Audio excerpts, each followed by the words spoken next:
Tu programa El Circo y demás producciones tienen el honor de presentar. Esto es una retransmisión. Esto es una retransmisión. Toda la línea de caballeros, 30% de descuento hasta agotar existencias.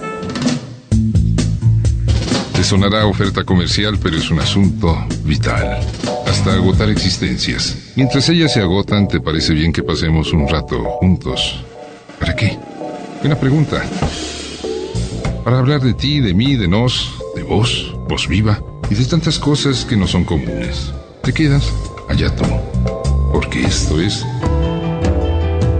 Hasta agotar existencias.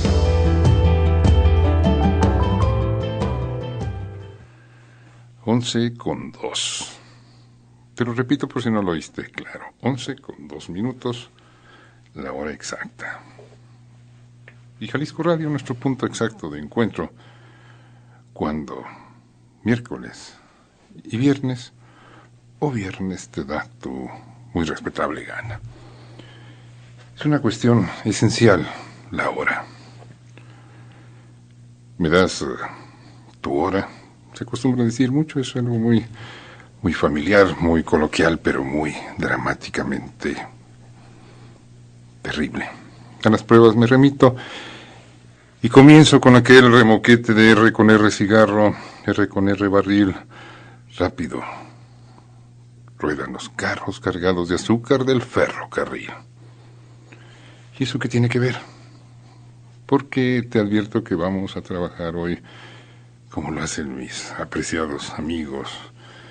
Los has oído aquí también en Jalisco Radio, que literalmente se ponen a analizar palabras de la A a la Z, con R mayúscula, y en tono que todavía no está muy demodado.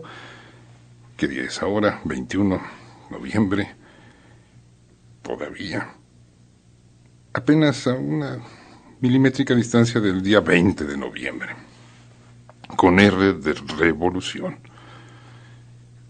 con R, hora, rápido, ruedan los minutos. Una anécdota así para comenzar a enrielarnos o a entrenarnos. Luego te digo por qué.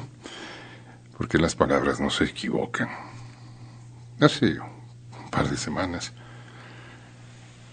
participé en la filmación de un documental para Südwestrundfunk, así de misterioso suena esa compañía productora de cine y televisión alemana de Stuttgart, de Baden-Baden.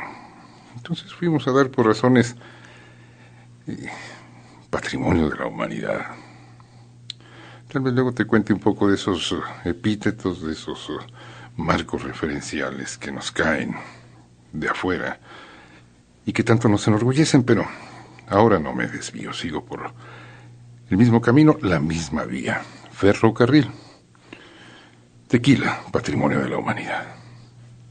Y a los alemanes les pareció atractivo filmar en la estación de trenes de Tequila. Ferrocarril, carriles de fierro, vías férreas, de donde el tren no se puede salir porque está entrenado. Alcanzas a percibir lo que es la palabra entrenamiento. Hay una diferencia notable entre el entrenador y el maestro. Y aprovecho las vías férreas del ferrocarril para, a estas horas, tú te imaginas, luego me quejo de audiencia bajo cero como la temperatura que reina ya en algunas partes del estado.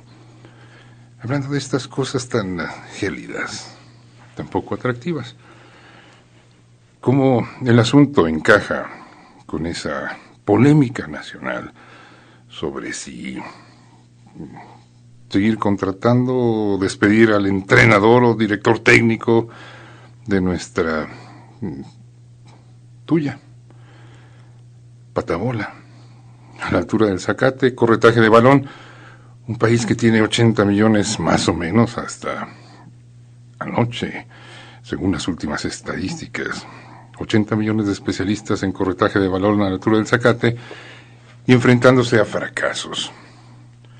Entrenamiento significa eso. no te salgas de las vías. ¿Te acuerdas de aquel jueguito infantil de lo que hace la mano, se la traes? Eso era entrenarse, seguir el mismo carril, el mismo rumbo, la misma ruta. Y el maestro es un tipo que no tiene más que muy poco de entrenador, sino que le dice a sus alumnos: asómense al horizonte vastísimo del conocimiento y traten de salirse de las vías, porque eso de seguir las vías te lo voy a tratar de decir en un epigrama de mi propia autoría que tal vez suene más o menos bien. Al caminar por las huellas que los otros van dejando, vamos a llegar muy, muy lejos, pero con mucho, mucho retraso. ¿Entiendes? Pero vuelvo, estación de ferrocarriles, Tequila, alemanes interesados en filmar. Y una pregunta: ¿a qué horas pasa el tren? El tren ya no se detiene, los trenes ya no son de pasajeros. Y esa es una de las desgracias, dichas así con R mayúscula revolucionaria, de la suave áspera patria. La transformación ferroviaria, pero de ese asunto luego tal vez nos ocupemos. Lo que voy es a esto. Como el tren no se detiene, era cosa de investigar con los que estaban desquacerados ahí junto a la estación. ¿A qué hora, señor, pasa el tren? La respuesta fue sorprendente. El tren pasa por Tequila entre 10 de la mañana y 2 de la tarde. Los alemanes abrieron los ojos estupefactos y me preguntaron: ¿y así funciona este país? No respondí nada. ¿Por qué? Porque para ellos el ferrocarril, los trenes, son sinónimo de puntualidad. Si el tren de las 10 con 3 minutos parte de Stuttgart, por decirte algo, Hamburgo, a las 10:03 parte el tren y a la misma hora pasa por las estaciones por donde debe pasar el tren. ¿Y esto qué tiene que ver con la revolución? Tiene que...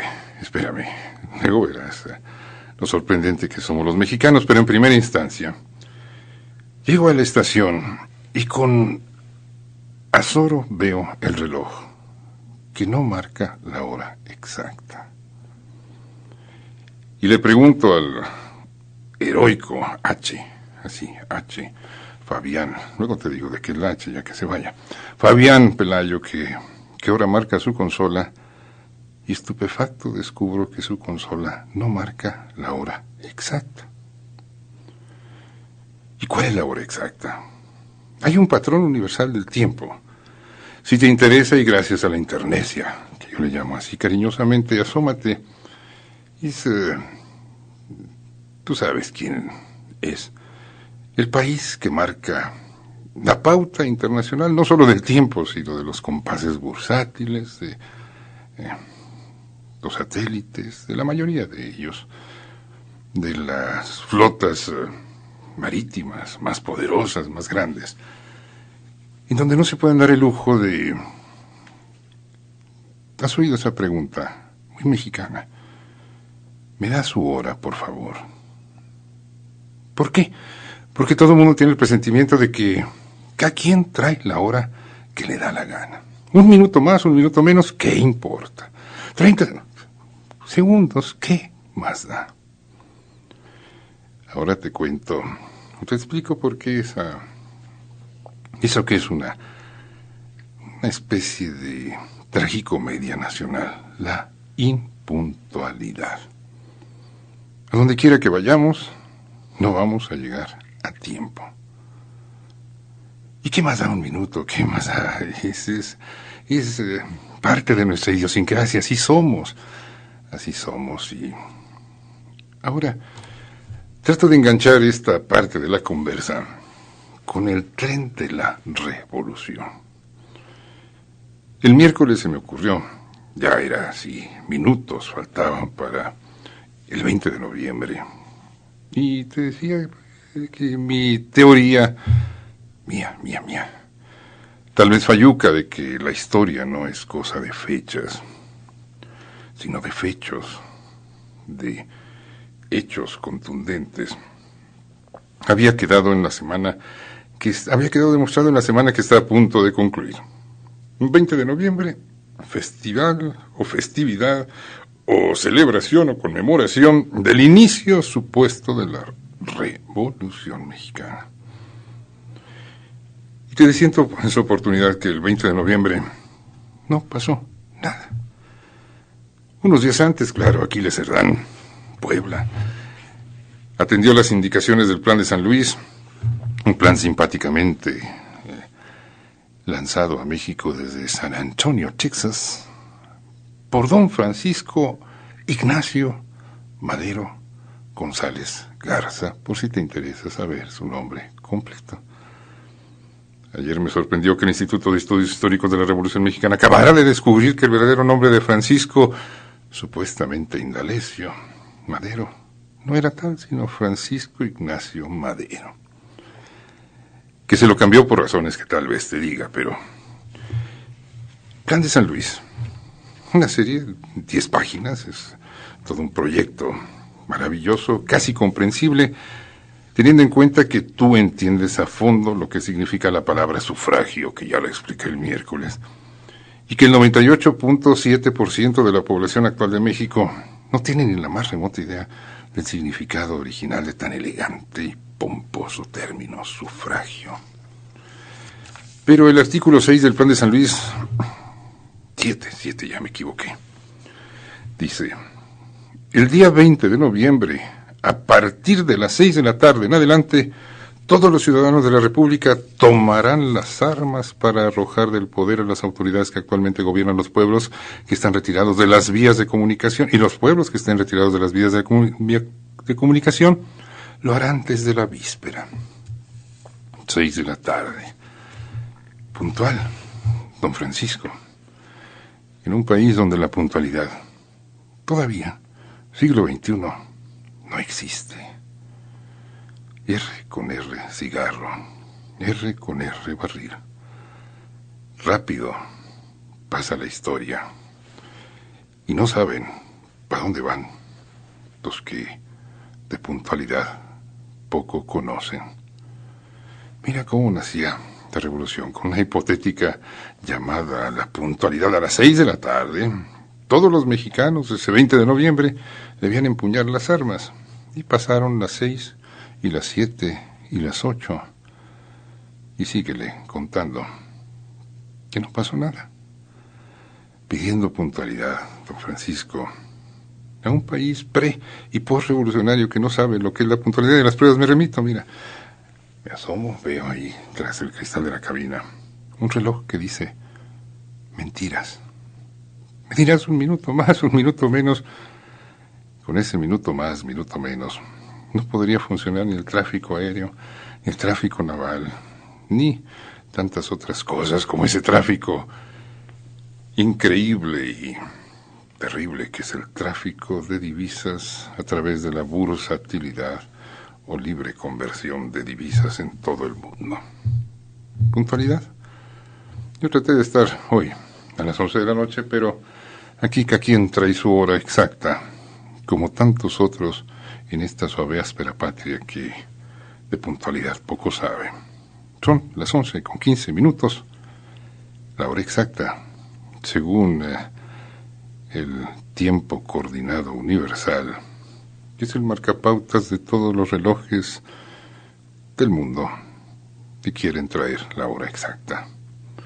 ¿Me acompañas? R con R cigarro, R con R de revolución. Anécdotas, sí, porque no es cosa de lamentaciones, anécdotas que tal vez nunca hayas oído, a propósito de un movimiento que resultó en...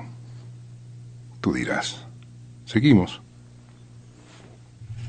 Hasta agotar existencias.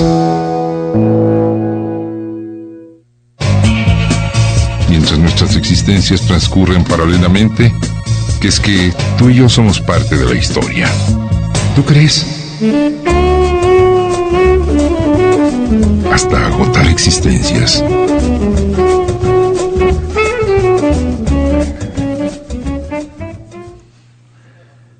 $11:18 y... ¿Por dónde rumbamos? Es un término navigatorio, es un término de la mar. Los navegantes tienen que dar rumbo a su andancia. Los pilotos y los que sacamos a ventilar la lengua también por la antena, creo que debemos darle rumbo. Esto es arrumbar hacia algún puerto. ¿Por dónde vamos? Por el rumbo de la R mayúscula, de una revolución que resultó, ahí lo pongo, puntos suspensivos o sindéresis para que tú respondas. Te vuelvo a repetir aquella anécdota, ya la conté el miércoles, soy muy repetitivo también con R mayúscula. El año de 1799, la fecha era 18 Brumario. ¿Por qué? Porque la revolución que se convirtió en paradigma de muchas otras, por su lema aquel de Égalité, Fraternité, Liberté, por sus destellos de iluminación, en un mundo que en el siglo XVIII estaba arrumbado hacia Francia, estaba encandilado con la ilustración francesa, los enciclopedistas, quienes arrogantemente pregonaban aquello de que si Dios existía, Dios hablaba francés. En estos tiempos ya no aplica. Estoy hablando de 1799 y aquella revolución arrogante renegó del pretérito pluscuasimperfecto y para contabilizar el tiempo rebautizó algo muy republicano, algo que quizá quisieron o alguna vez pensaron hacer los republicanos, revolucionarios mexicanos. Borrar los vestigios de ese calendario impuesto por los malévolos españoles, traídos de Europa por los españoles, y recuperar tal vez el calendario azteca. El 18 Brumario, aquellos nombres de meses tan ingeniosos que inventaron los franceses, el brumario, el vendimiario y qué sé yo. Algún día si quieres te los digo, porque ahí están, como evidencia histórica. 18 Brumario de 1799, que se traduce el 9 de noviembre. Un personaje que no era tan pequeño, pero que la historia inglesa, Made in UK, la difundió hacia a través del mundo. Un personaje de estatura normal. Los uniformes dan esa idea, no era un gigante, pero tampoco era un aconondoplásico. Pronunció aquello de yo soy la revolución, y la revolución ya concluyó. Una revolución, la francesa, que, ¿te acuerdas ese simpático significado de la palabra revolución? Dar la vuelta, llegar al punto de partida. La revolución francesa lo logró, depiló a fondo a los empelucados reyes franceses, Luis, María Antonieta, la guillotina, depilación a fondo, eso sí se llama depilación.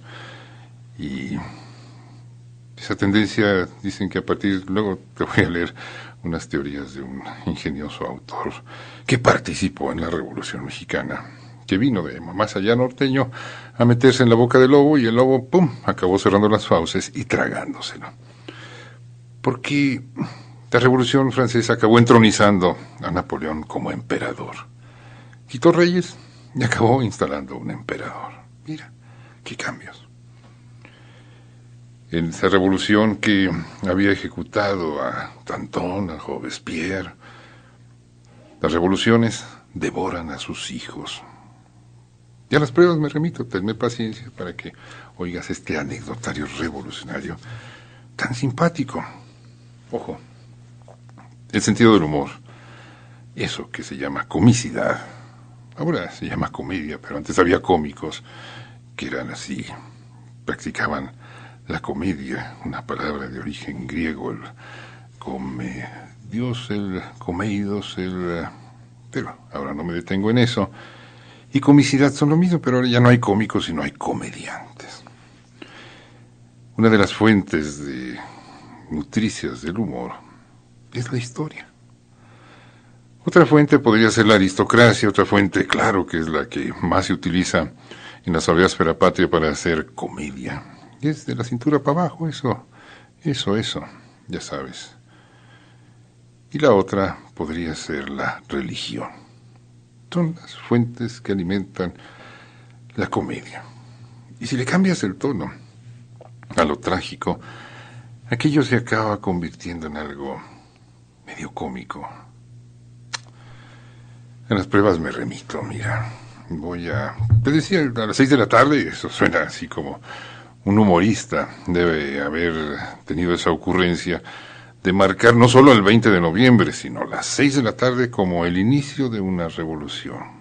En un país donde ahora, aún hoy en día, el reloj tiene tan poca influencia en nuestra cotidianeidad. Y donde el calendario seguramente para una gran mayoría de mexicanos del 1910, agrarios, no tenía mayor precisión o exactitud más que el cambio de las estaciones, la siembra, las lluvias, el tiempo de secas, qué sé yo. Pero, y esa humorada también del cambio de nombre de don Francisco.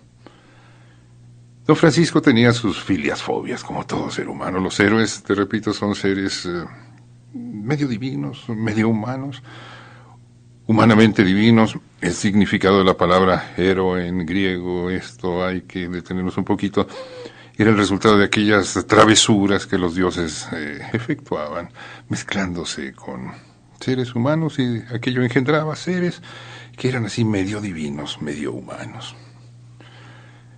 Don Francisco era muy aficionado a platicar con los espíritus. Sí. Las religiones, lo siento mucho si ofendo principios o morales o modismos. Las religiones también se ponen, o manifestaciones religiosas se ponen y cambian de modo o de moda. Siglo XIX, unas simpáticas muchachitas americanas empiezan con un trucaje, según cuentan, con los huesos de los pies producían ruidos y golpeaban contra tablas. Entonces ellas dijeron que era la voz de los espíritus que se comunicaban así con el golpeteo de las tablas con ellas. Y surge el espiritismo, toda una modalidad religiosa muy en boga, siglo XIX, y llega a México, claro, y tiene sus adeptos. ¿Tú crees, te lo pregunto, que los espíritus hablen? Yo tengo mis serias dudas, pero ¿a quién? Y don Francisco le dio por el espiritismo, por comunicarse con el más allá. Y en esas reuniones donde los mediums, así les dicen, pero mediums, los intermediarios entre los espíritus y los seres humanos, eran traductores, es que te están diciendo, y luego aparecían figuras fantasmales en las reuniones a media luz, de una cosa llamada ectoplasma, y ahí está, te está. Y don Francisco le dio por esa manifestación religiosa, creencia, y a detestar ciertas creencias, manifestaciones religiosas ancestrales y con individuos más relevantes unos que otros. Por lo que quieras y gustes, don Francisco detestaba a los llamados jesuitas. Y los tales jesuitas fueron fueron organizados por un tal Ignacio de Loyola. Y a don Francisco sus respetables padres le pusieron como nombre ese de Francisco Ignacio Madero. La señora González Garza le dio la segunda parte de su apellido, un apellido muy común para el norte. También Venustiano Carranza era Garza. Empiezas en ciertas regiones hacia el noreste de México a pegar de gritos Garza, Garza, y aparecen turbamultas de individuos que se apellidan Garza. Y don Francisco, y esto yo lo propongo como una seria modificación constitucional, que los mexicanos al llegar a determinada edad, ya con cierto, fíjate cómo lo dije, con cierto, porque gracias a los medios de comunicación no se logra un total uso de razón entre la mexicanidad, puedan elegir su nombre. O sea, que el muchacho que hoy se llama Kevin Pelayo, allá de Ayutla, al cumplir 16, 17 años diga, pues no me gusta Kevin, me gusta Ronstadt. Entonces, mucho mejor, no suena más típico. O Fabián, qué sé yo. Entonces el muchacho adopta su nombre y no tiene que cargar con ese nombre que sus papás, ¡pum!, de pequeño le pusieron o impusieron. Entonces don Francisco, usando de ese discreto derecho, él se modificó el nombre, y en la forma más simple, porque los papás eran muy dados también a tener cierta ampulosidad bautismal al ponerles nombres. Ahora no traigo aquí los nombres de toda la familia, pero de dos superlativos, sí, Francisco y Madero, y Gustavo A. Madero. Si tú vas a México, pregunta por la delegación Gustavo A. Madero. En una maniobra republicano-revolucionaria, se le cambió de nombre a aquello que se conocía como Villa de Guadalupe, para el rumbo del Tepeyac, también de mucha relevancia, de muchísima relevancia en diversas etapas de la historia nacional, pero había que rendirle homenaje al respetable Gustavo Adolfo Madero González Garza, conocido con el sobrenombre por el populacho como Ojo Parao. ¿Quién sabe en qué accidente en su juventud don Gustavo Adolfo, con ese nombre tan poético, tan de poeta romántico, Gustavo Adolfo Baker, Gustavo A. Madero, perdió un ojo y le pusieron uno de vidrio, y como que con el ojo de vidrio no tenía la movilidad. Entonces, como diría mi candenana, volteaba para allá y el ojo se quedaba viendo para otro lado. Ojo parado. Y así, nomás leyendo anales del fracasado régimen de don Francisco y Madero al frente de los destinos nacionales, a donde llegó un poco por los sinons, esos condicionales, pero don Francisco y Madero, el asesor de él era Gustavo A. Madero. Y lo primero que hizo llegando a Palacio Nacional la familia fue empezar a cobrar con intereses muy altos lo que la familia había aportado supuestamente para el movimiento revolucionario. O sea, una costumbre que quedó ya como establecida de la inercia posrevolucionaria. Yo llego, me instalo y, como decían los viejos próceres revolucionarios, aquel epónimo personaje del Estado de México, un político pobre es un pobre político.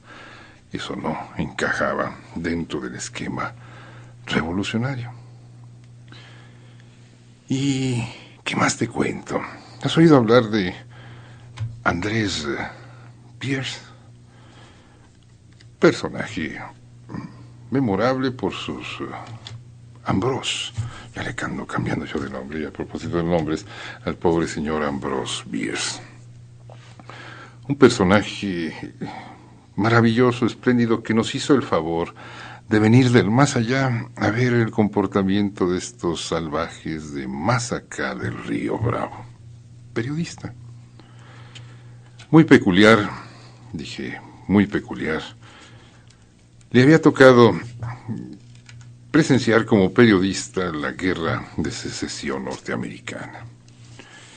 Esa simpática guerra en donde los confederados y los yanquis trataron de secesionar, que significa partir el país en dos. Unos a favor de la esclavitud, los del sur, y los del norte diciendo que como que no era muy justo esto de los esclavos.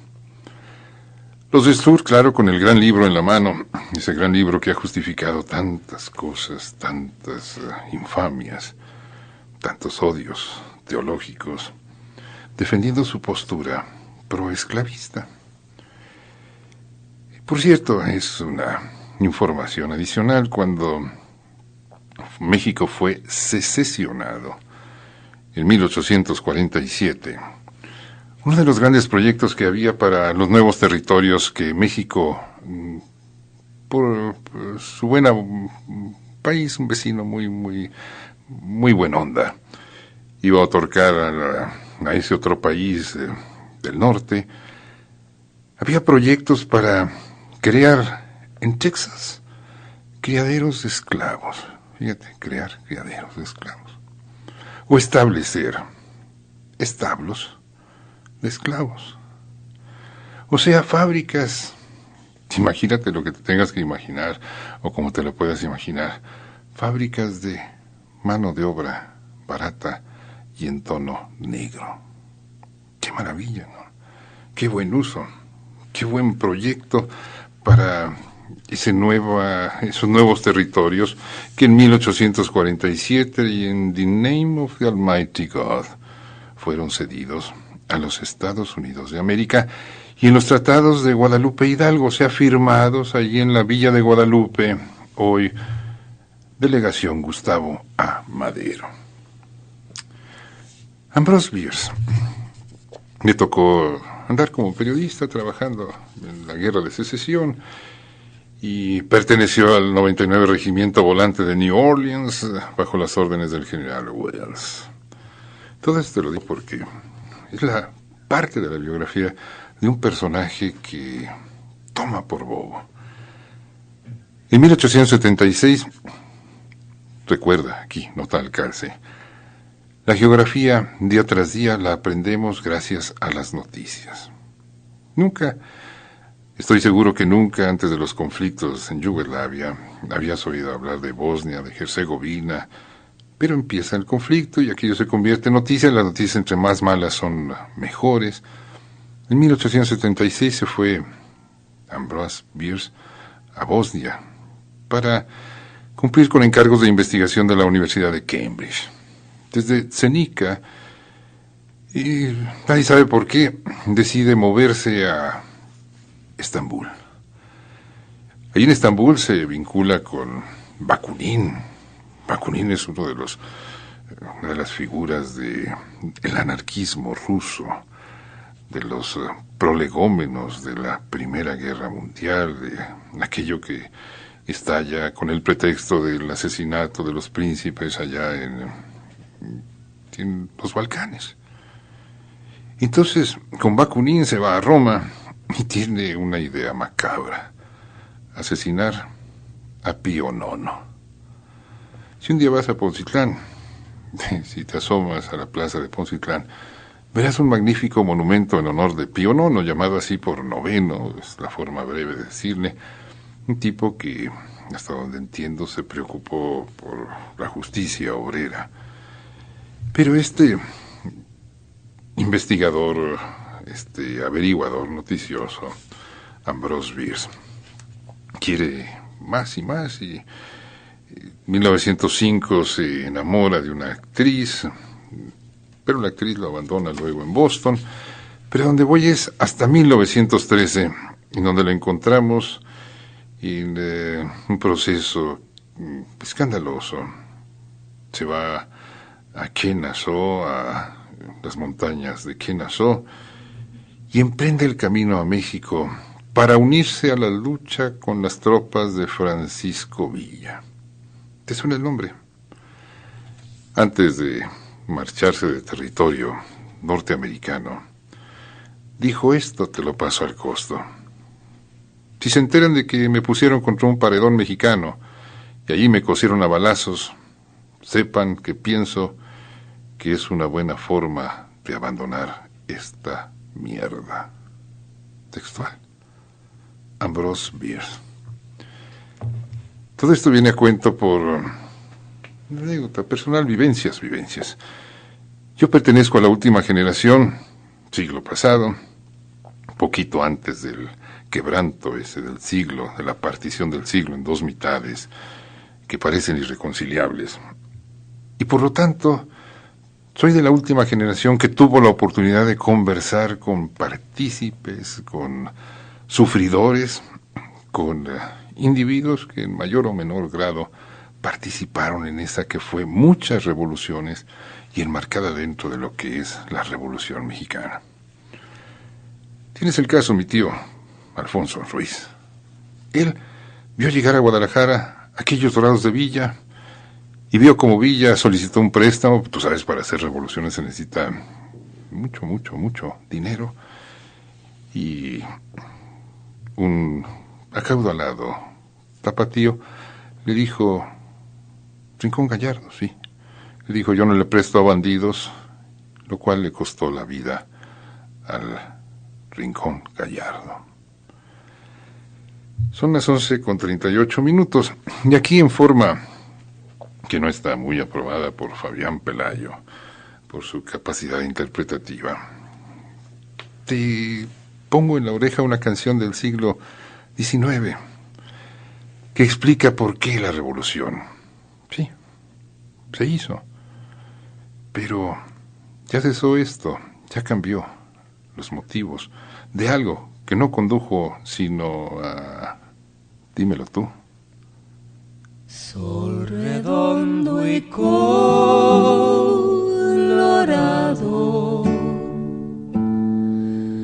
como una rueda de cobre, de diario me estás mirando, de diario me miras, pobre.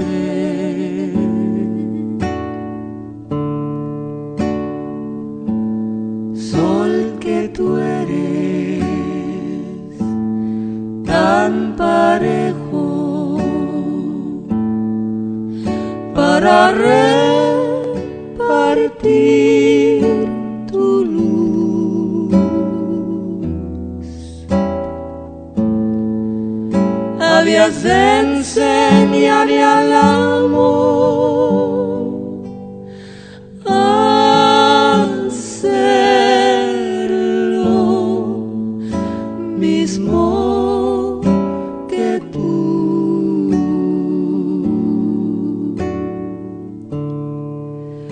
Me miras con el arado, luego con la rozadera.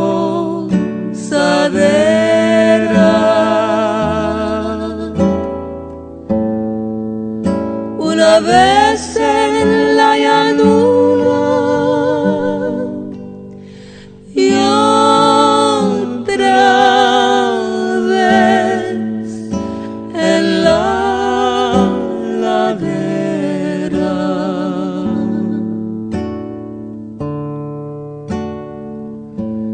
Sol que tú eres tan parejo para repartir tu luz.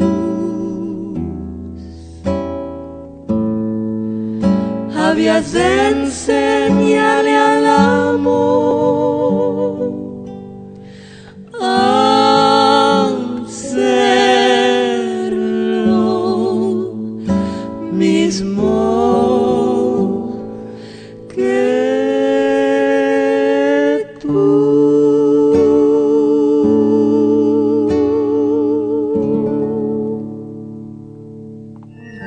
Y hasta agotar existencias. Mientras nuestras existencias transcurren paralelamente, que es que tú y yo somos parte de la historia. ¿Tú crees? Hasta agotar existencias.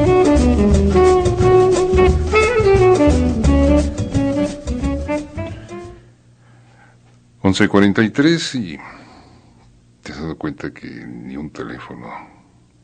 Número 31 21 88 80 por si quieres dejar ahí tu voz untada. Por si tienes algo que decir. Te estaba diciendo yo contándote de Ambrose Bierce y del tío. Aquel tío Alfonso que vio entrar a los Dorados de Pancho Villa, Guadalajara, caballos alazanes, dice, idénticos, impecables, alazanes dorados. Los uniformes, aquellos Madinusa, también maravillosos, los dorados con sus 30-30. El miércoles echamos a volar esa rola, creo que así se dice en términos posmodernos, corrido, 30-30. Una serie de acotaciones antes de volver con Ambrose Bierce, el los corridos. Y ayer vi un especialista platicando de esas obviedades. Los corridos era el corretaje de noticias. Y las noticias entonces, entre más malas, mucho mejores. Y los corridos, solo malas noticias, sangre, tristezas, frustraciones, asesinatos. Y el arma reglamentaria de los huertistas era el Mauser, alemán, de fabricación alemana. Se empezó a producir también en México, y luego los corredores de armas ingeniosos, y ya caeremos en ese asunto. Prohibieron la fabricación de armas en México como condición para reconocer al presidente turno. Por lo tanto, mira qué buen negocio. Para derrotarnos los mexicanos necesitamos de la ayuda de los fabricantes de armas del más allá. Pero vamos a dejar un poco eso de... El tío Alfonso tenía un sentido del humor maravilloso, era hermano de Gabriel Ruiz, ese de la canción Amor, amor, amor, nació de ti, nació de mí, qué sé yo, y siempre Alfonso se refería a su hermano como el jotito de mi hermano Gabriel. Preciosa, y no lo abominaba, sino simplemente así se refería a aquel Alfonso Ruiz Galindo que vivió, sufrió la revolución.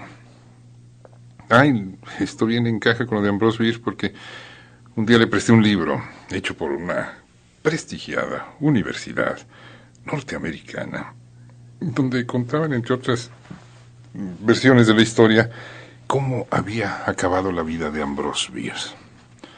También tenía un ensayo, que es el único que yo he visto, muy serio, hecho en 1940 y tantos, de la proveeduría de armas, del flujo de armas a las diversas facciones revolucionarias, según las conveniencias y las, no tanto, de los patrocinadores, de los que estaban destrozándose aquí en el vecindario, para beneficio de México. Te repito esa tesis, la Revolución Mexicana la ganó México, pero también la perdió México. ¿Cuál es la proporción? Que lo averigüen los investigadores, tal vez del rimbombante Centro de Estudios de Investigaciones sobre la Revolución Mexicana, que está citado a la entrada de lo que se llamaba San Ángel, pero que ahora se llama Villa Álvaro Obregón. Voy con Ambrose Bierce y su obra maestra, Diccionario del Diablo. Ocioso, Ambrose. El diccionario, ¿te gustan los diccionarios? A mí me encantan. Hasta puedes averiguar lo que significan las palabras que usas para decir lo que tal vez quieres decir. Algunas de las definiciones de Ambrose Bierce. Aburrido. Dícese del que habla cuando uno quiere que lo estén escuchando. Verá. Acusar. Afirmar la culpa o indignidad de otro, generalmente para justificarnos por haberle causado algún daño. Adivinación, arte de desentrañar lo oculto. Hay tantas clases de adivinación como variedades fructíficas de pelmazos y de bobos. Sí. Como decía aquel Barnum, el fundador del circo, aquel circo de 3 pistas, era como una actualización de las palabras del Eclesiastés. Cada segundo nace un bobo, por decirlo de forma suave. ¿Qué más? Palabras maravillosas del Diccionario del Diablo de Ambrose Bierce. Alianza. En política internacional, la unión de 2 ladrones, cada uno de los cuales ha metido tanto la mano en el bolsillo del otro que no pueden separarse para robar a un tercero. Alá, el supremo ser mahometano, por oposición, claro está, al supremo ser cristiano, judío o todos los demás. Aire. Sustancia nutritiva con que la generosa providencia divina engorda a los pobres. Qué bonita definición. Ambición, deseo obsesivo de ser calumniado por los enemigos en vida y ridiculizado por los amigos después de la muerte. Amistad. Un barco lo bastante grande como para llevar a 2 con buen tiempo, pero a 1 solo en caso de tormenta. Amor. Estoy citando al Diccionario del Diablo de Ambrose Bierce. Amor, insania temporaria curable mediante el matrimonio o alejando al paciente de las influencias bajo las cuales ha contraído el mal. Esta enfermedad, como las caries y muchas otras, solo se expande entre las razas civilizadas que viven en condiciones artificiales. Las naciones bárbaras que respiran aire puro y comen alimentos sencillos son inmunes a su devastación. A veces, el amor es fatal, aunque más frecuentemente para el médico que para el enfermo. Anécdota. Y esto me sirve porque hoy hemos convertido la conversa en un anecdotario, con R mayúscula, de revolución. Anécdota, relato generalmente falso. La veracidad de las anécdotas, aquí 2 páginas de anécdotas, dice, no han sido exitosamente objetadas. Las anécdotas tienen esa virtud defectuosa, que por lo general no pueden ser corroboradas, como esas anécdotas. Hay libros de famosas últimas palabras de los famosos y cómo. Diría de veras esto antes de pasar a la zona del silencio, don Fulanes o el gran artista, qué sé yo. Esta definición creo que encaja con la noche del viernes. ¿Qué es? ¿Cómo definirías Ambrose Bierce? ¿Cómo definirías a un borracho? Estoy buscándola porque de pronto no la encuentro. De pronto, no sé por qué me he empezado a brincar las letras. Problemas ya del cansancio semanal, pero a ver, déjame ver. Borracho debe estar por aquí. Batalla, por lo pronto batalla. Método de desatar con los dientes un nudo político que no pudo desatarse con la lengua. La definición de una batalla, según el Diccionario del Diablo de Ambrose Bierce. Y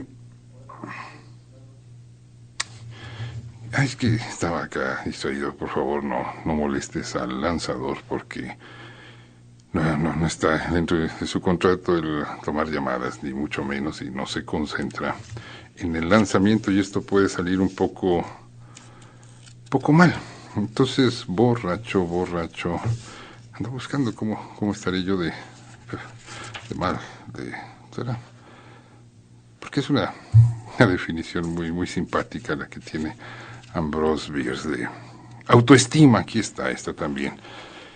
Es una evaluación generalmente errónea. ¿Cómo andas en autoestima? Aristocracia, gobierno de los mejores. En este sentido la palabra es obsoleta, lo mismo que esa clase de gobierno. Gentes, así lo pone, que usan sombreros de copa y camisas limpias, culpables de educación y sospechosos de enormes cuentas bancarias. Ambrose Bierce. Ya te conté los motivos que expuso antes de marchar de Estados Unidos a unirse a las tropas revolucionarias de Francisco Villa. Y Ambrose Bierce, como la revolución era muchas revoluciones, según aquel librito publicado en el 40 y tantos por la Universidad de Arizona, una universidad que, si no me equivoco, era de allá de la frontera, para allá, donde muchas veces tienen que venir para acá a decirnos quiénes somos los de acá.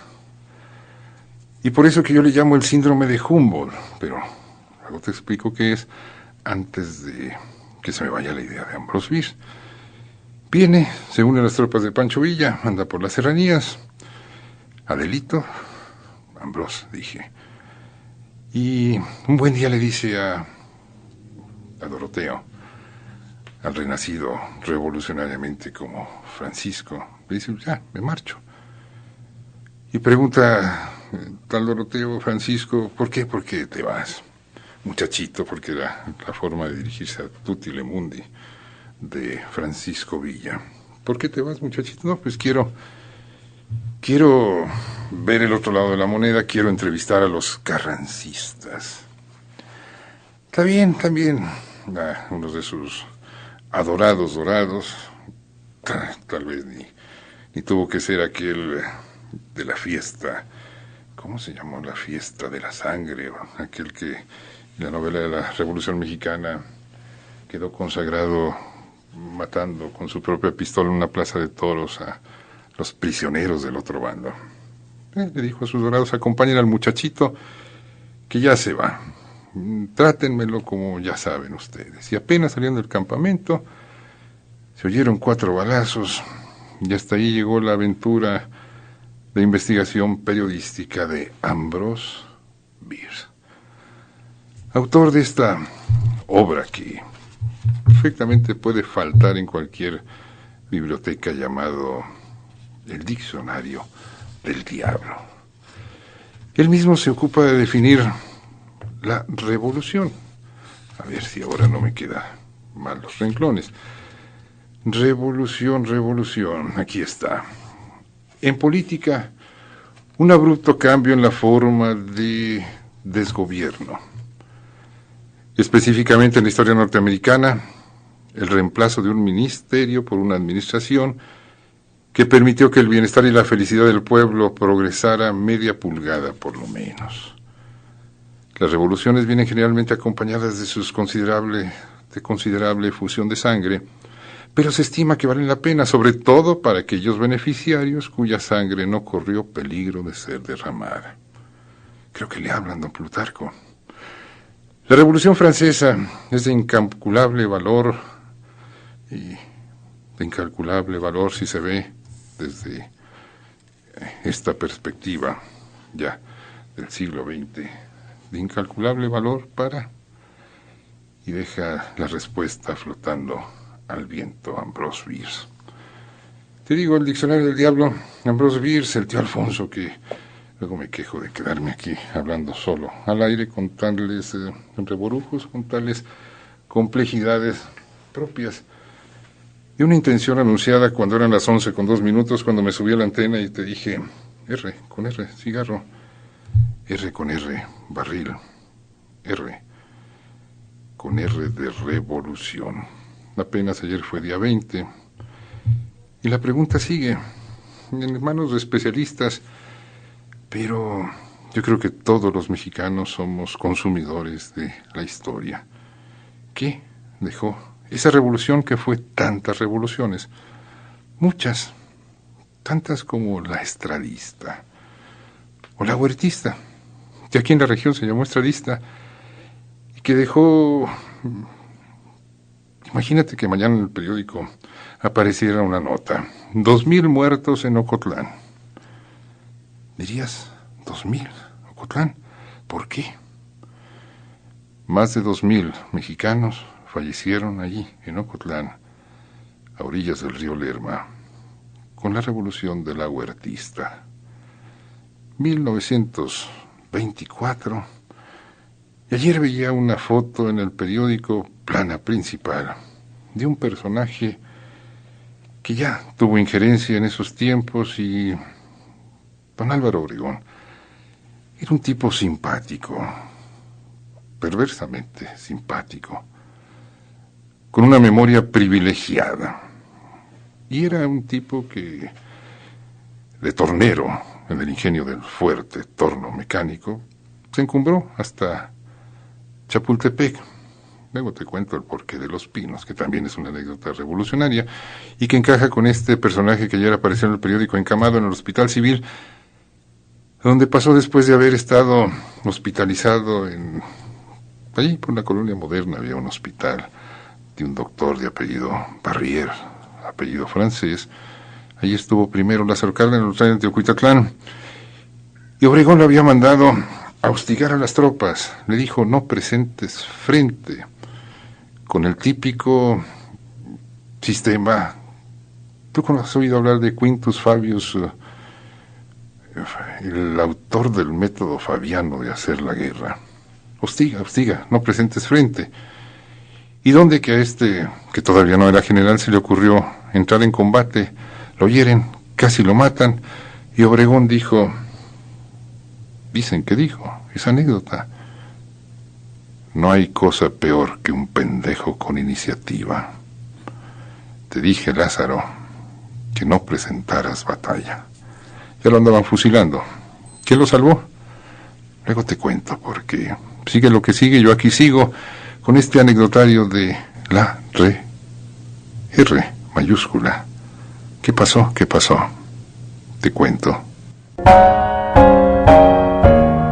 Hasta agotar existencias.